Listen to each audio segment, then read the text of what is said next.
Hello, everyone. Welcome again to another lesson.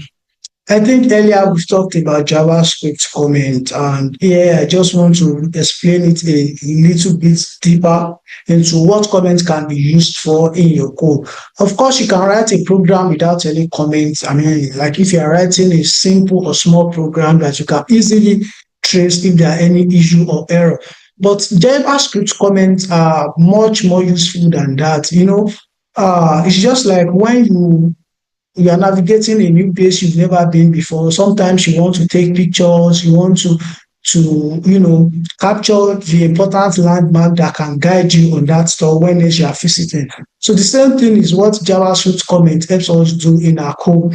So comments can be used to explain JavaScript code. Let's say you are a developer, you work for an organization, and after a while you are no longer working with them. If they hire another developer, comments can help the new developer to trace and understand how your program works for them. So it's just like a guide. It's can be used to explain JavaScript code and to make it more readable. So when you know the reason why you do something, what you are trying to solve, the function you declare or something, whatever magic you perform in your code, and then other people can see it and understand it when they say comment. So comment is very good and is very useful in helping us to explain our JavaScript code. JavaScript comments can also be used to prevent execution when testing alternative code. So let's say you have a program and then probably you are just building something, maybe an application or something, and then you run into a bug and you cannot really tell what exactly is the problem.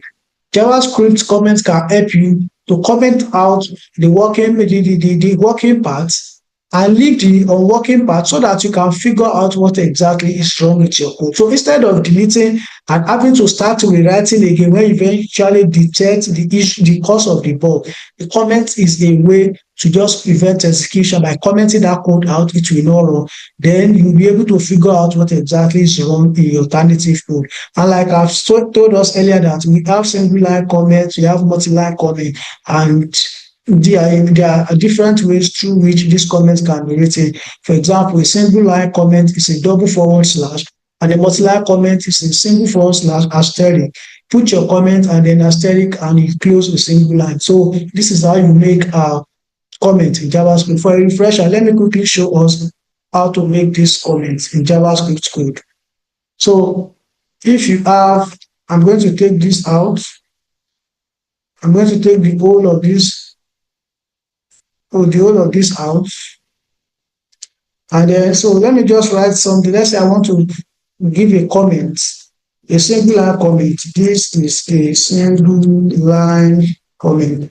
As you can see, it is gray out. So if I come below it and declare a JavaScript variable, I tell you this will work because I've ended the comment, and then this is another new line, another statement in JavaScript. So if I have multiple comments and I want to write it, I can use this and look at the way I'm doing.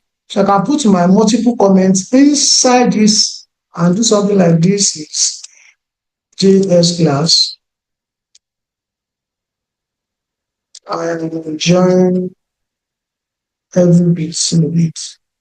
You can see that as I keep typing, everything keeps getting gray out because this is form.